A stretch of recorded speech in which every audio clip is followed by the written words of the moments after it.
At ayun, nagbabalik ulit tayo para mag-flex ng malupit na items na pwede nyong idagdag sa mga tindahan nyo o kaya pwede nyong pagkakakitaan. Actually, itong items na to, almost kahawig lang nung Plinex ko nung nakaraan ng mga jersey short. Pero ang kaibahan lang nito, ba yung mga design? Basta, makikita nyo na lang. Excite ko muna kayo konti. Malupit din to guys, malupit. Malupit na malupit. Ayun, kumbaga, mataas din yung quality nito. Tapos mababa lang yung price nito. Hindi din siya match, 'di ba? Mall quality pero parang pambangketa lang yung presyo niya. Yun lang yung masasabi ko. At yun, usong-uso din to ngayon kasi maraming mga piyesta diyan sa bawat lugar nyo dahil sa mga naglalarong basketball ng mga kabataan. Kaya panalo to. Swak na swak tong ipasok doon sa mga tindahan nyo lalo na doon sa mga ibang RTW. At ngayon, kung interested ka na makita to, tara sabay-sabay natin itong pag-usapan. Let's go! Ayun, nandito na. Bale, yun, lagay ko lang tong microphone natin. Etong mga jersey na to, almost kamukha lang sa pinakita ko nung nakaraan. Na, linex ko rin dito sa vlog natin. Ayun, check nyo siya. Check it out. Yan, ganyan siya. Pero ang makikita nyong kaibahan dito, parang ang haba niya. Kung yung unang pinakita ko sa inyo ng mga jersey short is above the knee, ito naman is below the knee. Mas mahaba siya. Doon sa mga naghahanap ng below the knee, panalong panalo to. Ayan. Yung sizes nito, XL and 2XL, dalawang size lang to. Alam ko sa nakaraan, 4 na sizes to. Ito naman, dalawang size siya. XL and 2XL. Ayun. Same quality, same fabric, makapal din yung tela, sulit na sulit din. Pwede rin pang sampal sa mukha yung tela nito dito sa ano nyo. Ang kapal eh. Yan siya oh. Napakakapal ng tela nito mula garter hanggang dito. Yan, sulit din yung tela nito. Ang kapal. Yan siya. Madulas din siya na parang may pagka-cotton stretchable. Tapos isa sa nagustuhan ko dito, zipper pocket na siya. Ito siya. Yan, kita nyo ba? Yung pagka-zipper niya, hindi siya yung kagaya ng iba na mabilis masira. Yung mga parang may pagka-silver or kaya ano, pag binabat itinaas mo ang hirap buksan.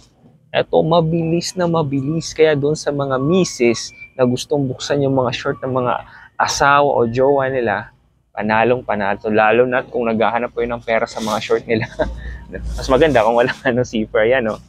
Napakasulit. Ang ganda kasi ng zipper niya. At yung zipper niya may pagganito pa siya.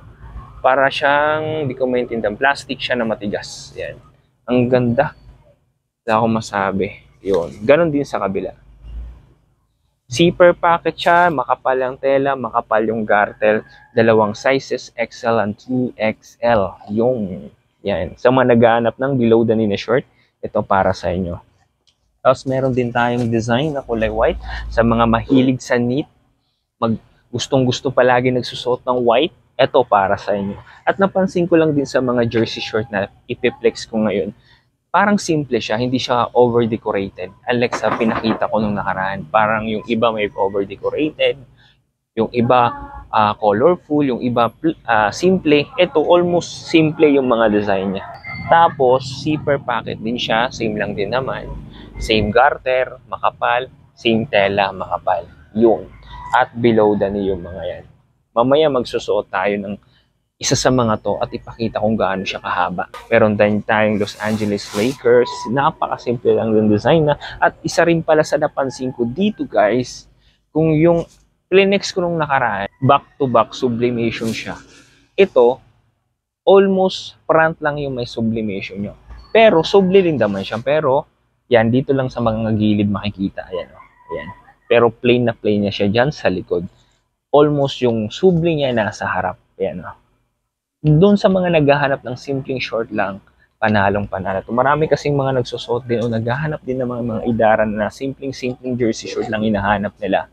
Hindi masyado over-decorated. Yung iba kasi pag over-decorated or colorful, naghahanap din yung may mga kabataan. Yung mga simple lang naman, tapos hindi masyadong colorful, mga naghahanap naman nun is yung may mga edad na ako, bata pa ako kaya gusto ko colorful.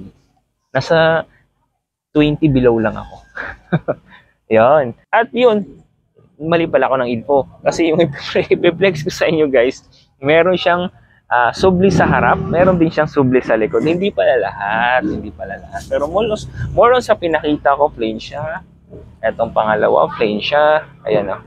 Tapos dito sa pangatlo, plain siya. Ayan. Ito sa ipapakita kong isa, hindi siya plain yung likod. Yung nakasulat dito, Auckland, tapos 30.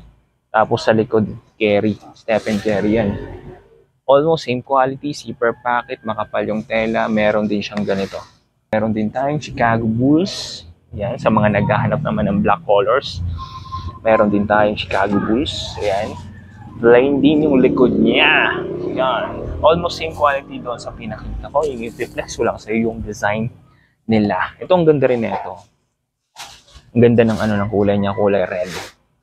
At ayan, kita nyo yung mga design neto, yung quality neto, zipper pocket siya, ang kapal ng tela. At ngayon, ipapakita ko kung gaano siya kahaba pag nakasuot na sa atin. Let's go! At ito, yung paboritong kulay ko, kulay red. Ang ganda kasi ng combination ng kulay niya, black. Tapos may mga stripe pa siya. Gusto ko lang. Yan. Yung size na sinuot ko is size XL. Tapos yun, kapantay lang din siya ng tuhod ko. Siguro mas mahaba na konti nito yung double XL. Pero unlike doon kasi doon sa mga Plinex natin nung una, almost above the knee siya hanggang dito talaga. Ayan, may pagka-below the knee na siya. Ayan, di ba? Napakasulit. Tapos ang kapal ng pocket. Kapal talaga, promise. Unlike kasi sa iba, maninipis, kaya mabilis mabutas. Ito makapal siya. Ayan, gandang pang forma. Ito yung likod niya. Yun, nakita nyo na. What you see is what you get. Yeah, alamin na natin yung price nito. Tara. Ay, yun, nandito na tayo. Huwag na natin paligoy-ligoyin pa yung price nito. Kaparehas lang din sa Plinex natin nung una. 140 pesos lang. Yun, tama yung dinig nyo at hindi kayo nagkakamali. Same price lang din to sa sinabi ko noon, 140 pesos. Yun, for only 6 na piraso.